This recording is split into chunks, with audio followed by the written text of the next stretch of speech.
Please join me in welcoming to the stage the winner of the Award for Excellence in the Arts, Tim Minchin.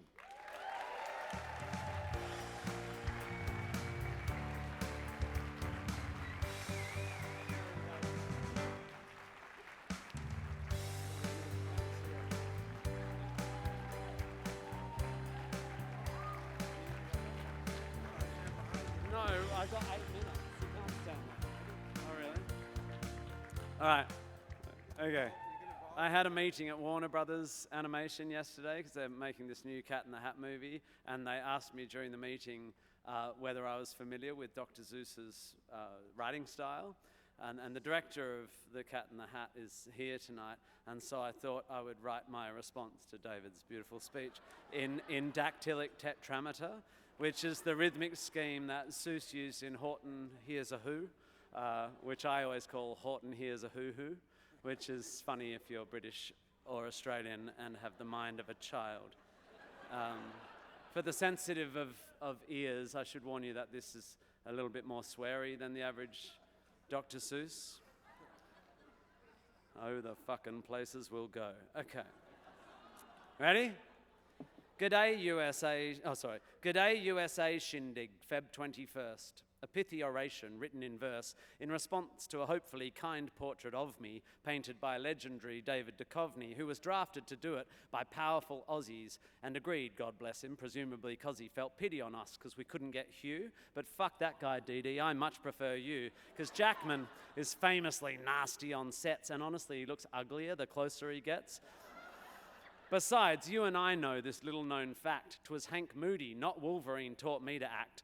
Well, hold up, let's not lay at poor David's shoes the blame for whatever it is that I do when a camera is on me. Let's call it acting. Regardless, I can't say he taught me exactly, but here's the anecdote as it sits in my memory. I first met Duchovny at Hollywood Cemetery on the first ever day of my first proper acting gig. Sorry, I've got to do that again because there's a terrible rhyme coming up. On the first ever day of my first proper telly gig, 'twas enough to make even a veteran's belly jig. That's a tough rhyme, but I expect you to swallow it. It'll help you gag less on the worst ones that follow it.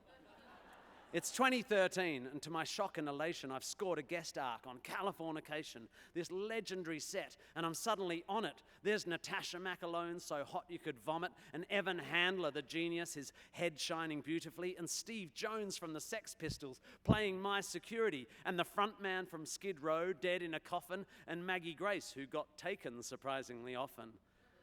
That joke didn't land great, and I know the reason. This industry doesn't respect Liam Neeson. There's a big grand piano, shimmering white, and Marshall amps stacked to a ridiculous height, and baby ADs bringing chai latte mockers, and 45 extras all dressed up like rockers, and C-stands and C-clamps and gaffers and grips, some poor lass pausing to pour paw on my lips. See, that's the reason I don't work in this city. Poor lass pausing to pour paw, such a pity. And a super cute guy who's just there for my hair, and some intern whose sole job is moving my chair, and there, cool as fuck, in amidst this cacophony. Thought I'd run out of rhymes, you think so little of me, was none other than motherfucking David Duchovny. So I say to David, yo, Dee, how's it going? My name's Tim, and I've not a clue what I'm doing. I'm going to miss my marks, and my timing will suck. So I want your notes, please, and I don't give a fuck if you're all soft and cuddly, or if you want to just yell at me. I want to learn fast, and I need you to help me. And he smiled and said, sure, but I could see it was a front, because his eyes said, Christ, who the fuck is this clown? That's an old-fashioned gag where you change the rhyme late. Don't worry, I know you can't say cunt in the States. But by rap on day one, the only thing I'd done wrong is I'd encouraged the extras to join in on my song, and David's like, dude, you're not a third AD, you're not allowed to address them, and they're paid not to speak. But besides that, I did fine, and for some crazy reason, the writers wrote me in to the rest of the season, and because Dee Dee taught me what you don't do and do, I was soon eating Mars bars out of Pam Adlin's hoo-hoo. And that, my dear comrades, is how I rose to glory, though that Mars bar was the high bar of my Hollywood story.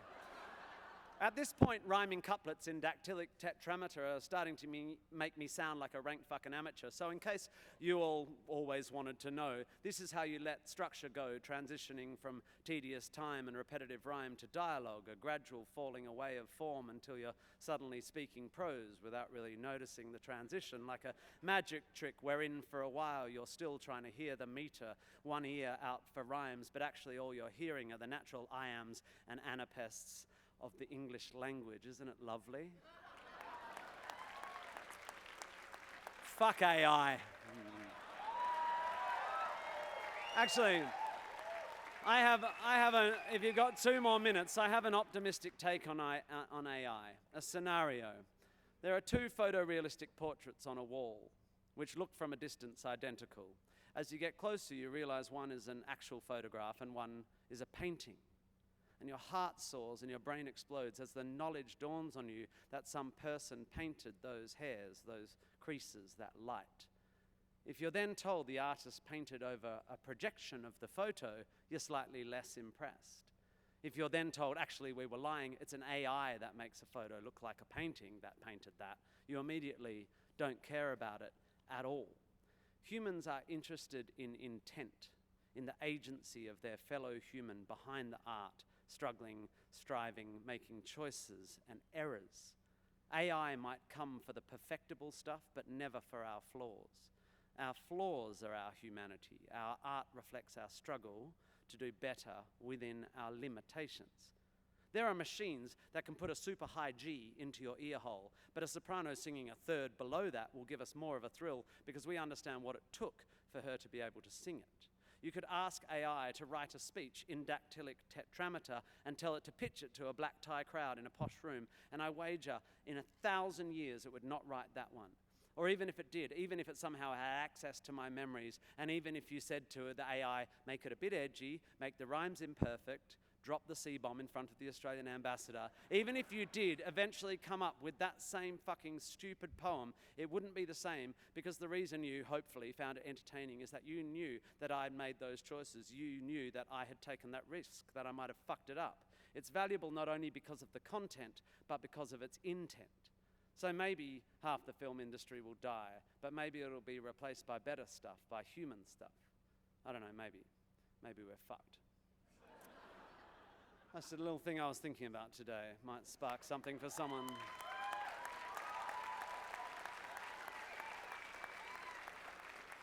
I am very, very sorry for those who lost their homes. It's devastating, and I hope we raise lots of money. I am very, very honoured to be honoured in this room alongside the great Warwick Thornton and the brilliant Teresa Palmer. Thank you to the AAA and everyone who clearly worked so hard to put this night on. Thanks, Tony, you ridiculously charismatic, handsome motherfucker.